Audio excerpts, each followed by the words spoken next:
Shana Tova. I'm going to make a change. For once in my life, it's going to feel real good.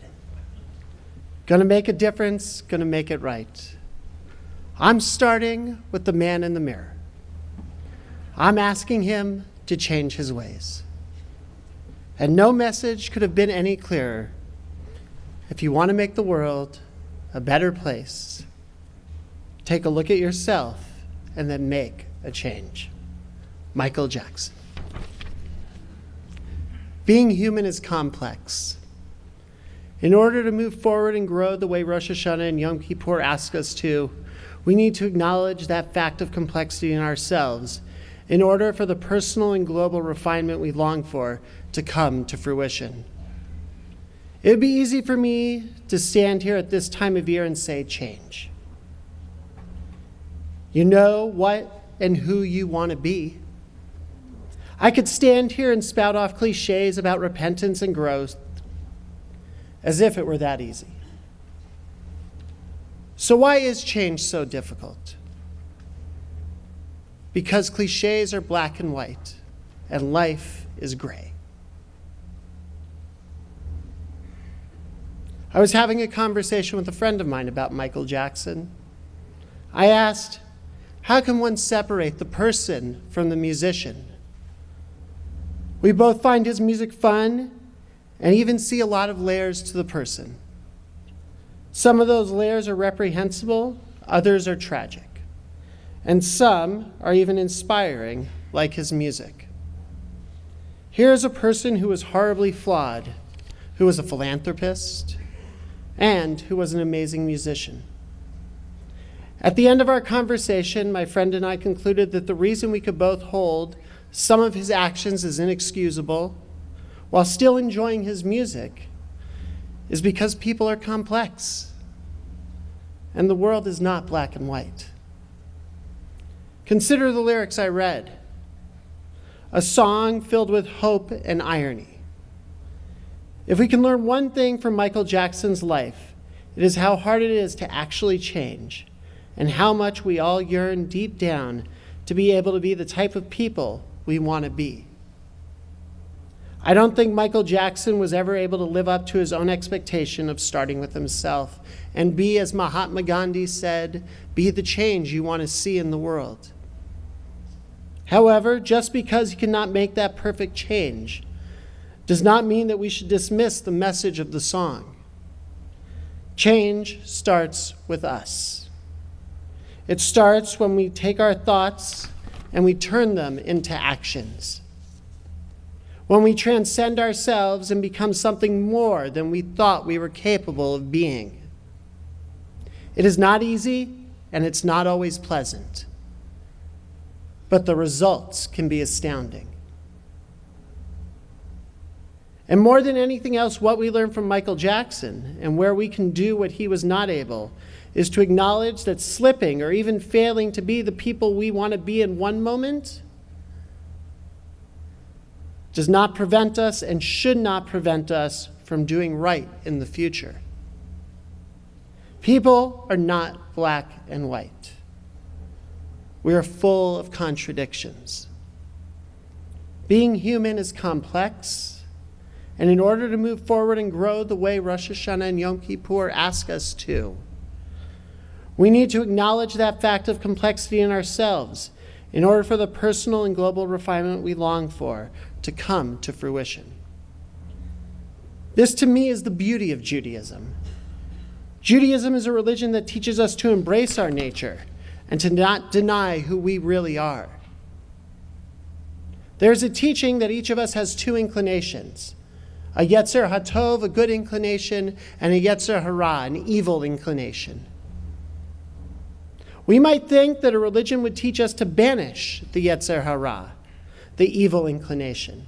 However, Judaism tells us not to banish it, but to subdue it. Our ancient rabbis told us that our evil inclination is just as important as our good inclination.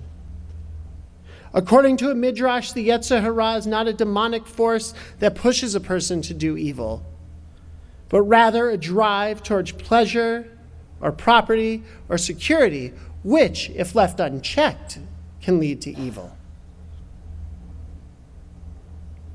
However, when properly controlled, by the Yetzer HaTov, the Yetzer Hara leads to many socially desirable results, like marriage, business, and community. And this, for me, is what is at the heart of Judaism. The struggle not to banish our Yetzer Hara, but rather, how do we channel it into something productive through the Yetzer HaTov? The answer to this question lies in another question, and that is, what makes us Jewish? The easiest answer to what makes us Jewish is that my parents were Jewish or I converted to Judaism, so therefore I am a Jew. The other, more complicated answer is that to be Jewish means personally committing to being our best selves and aspiring to help make the world what it is capable of becoming. Historically, this commitment took the shape of obligating oneself to the mitzvot.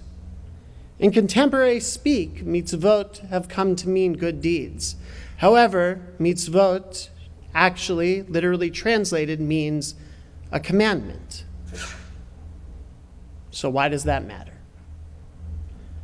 A good deed is something we choose to do if the spirit of altruism moves us in a certain moment. A commandment is something that is imposed on us from the outside, something we are obligated to do regardless of feeling. The problem with the notion of being commanded to do something is that in contemporary society, the idea of being commanded to do anything is almost abhorrent. It seems almost anti-American in a country that values freedom of expression above all else to command someone to do something. Similarly, as Reformed Jews, we value the power to choose for ourselves how to express our Judaism.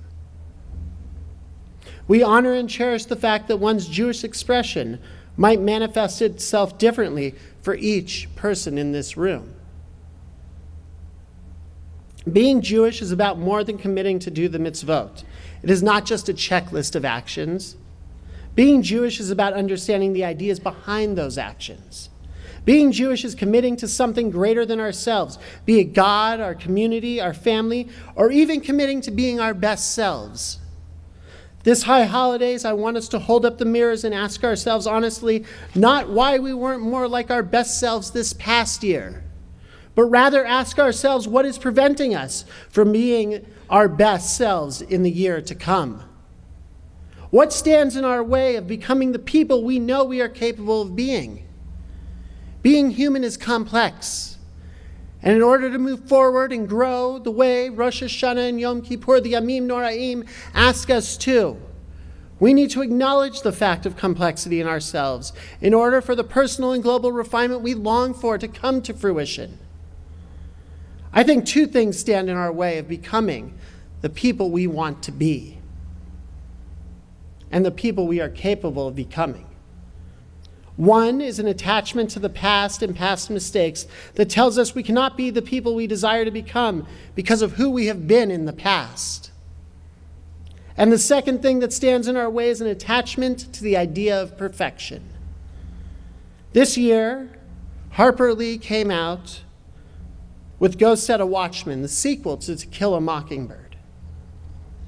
While reading the book, it becomes apparent that Atticus Finch, the most enduring fictional image of racial heroism, is actually a racist.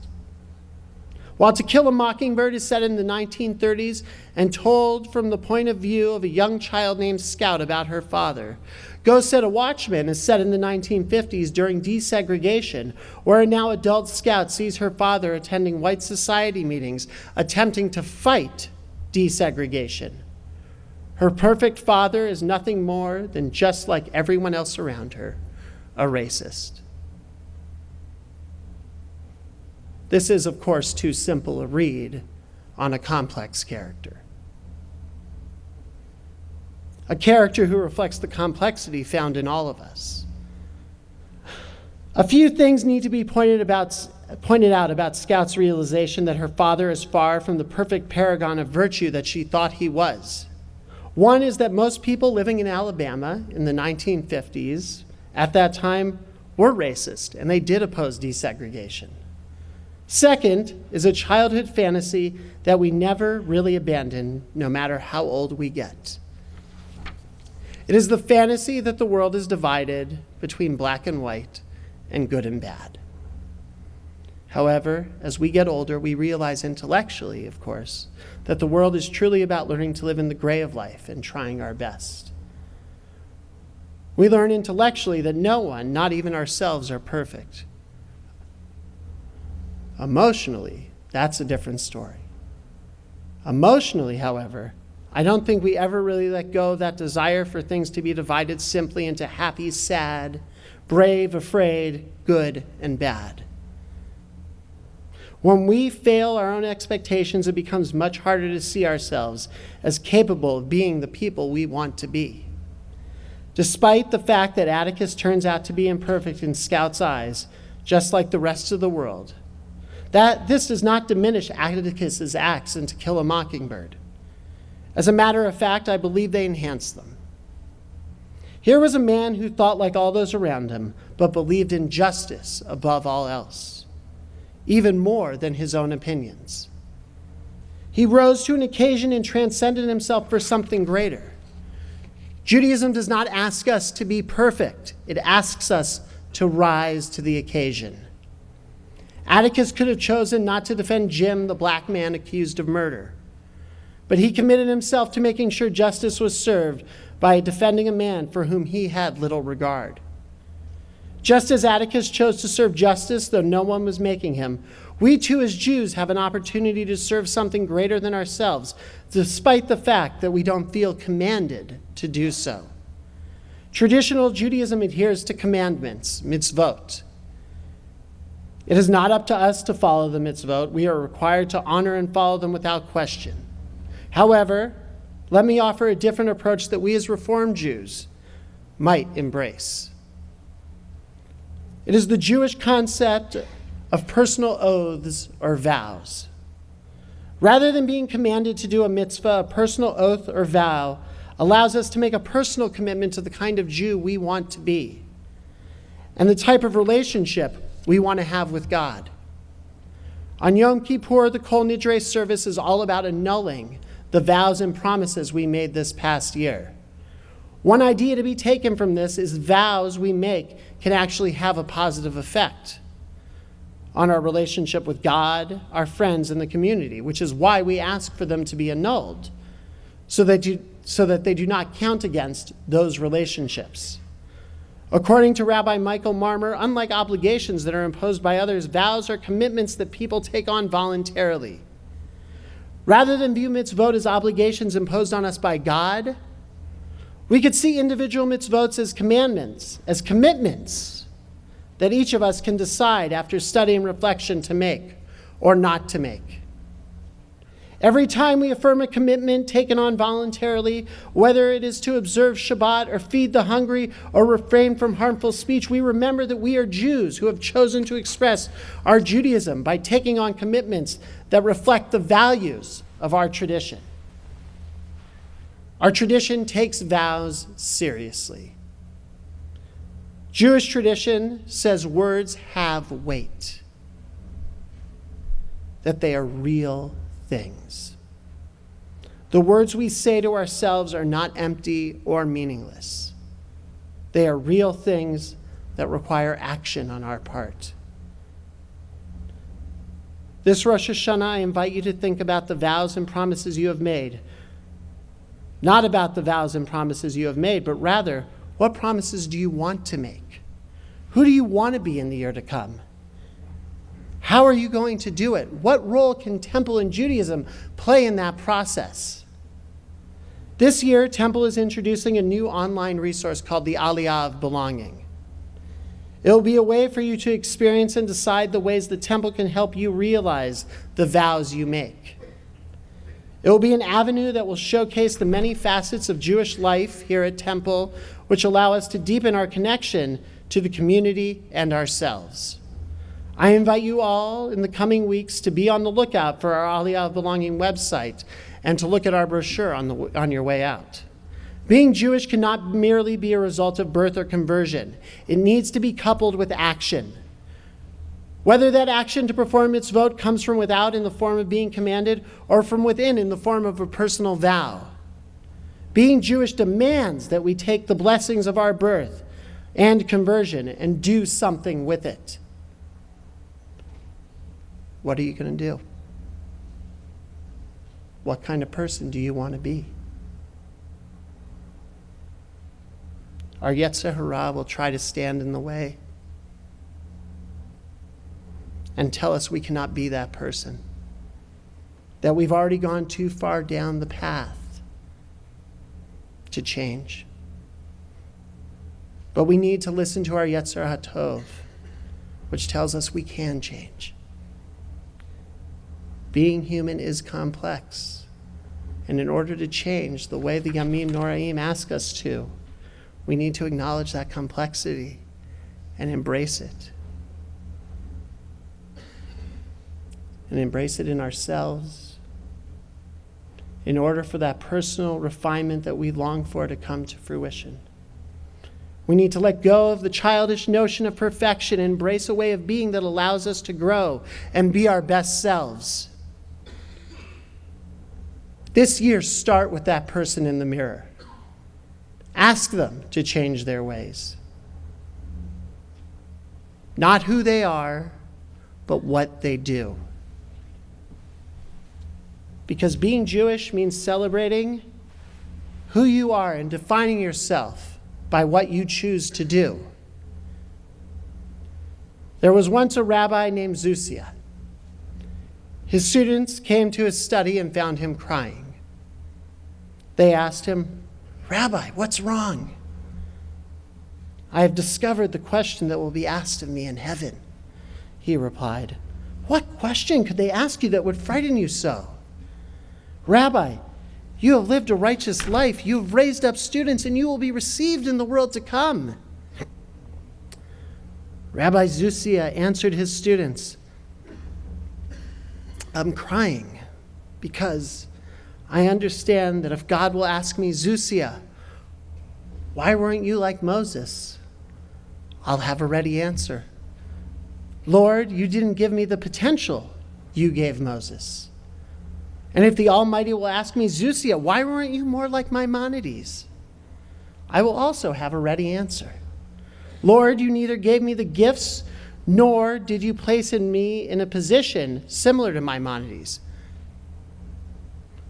But God will not ask me these questions. He will ask, 'Zusia, why were you not more like Zusia? Why didn't you fulfill the task that only Zusia could fulfill on this planet?' And it is of this question that I am dreadful. And if I will be asked it, I will have no response. Therefore, I invite you to take your vows this coming year seriously and celebrate the results with all of us next Rosh Hashanah. Shana Tova.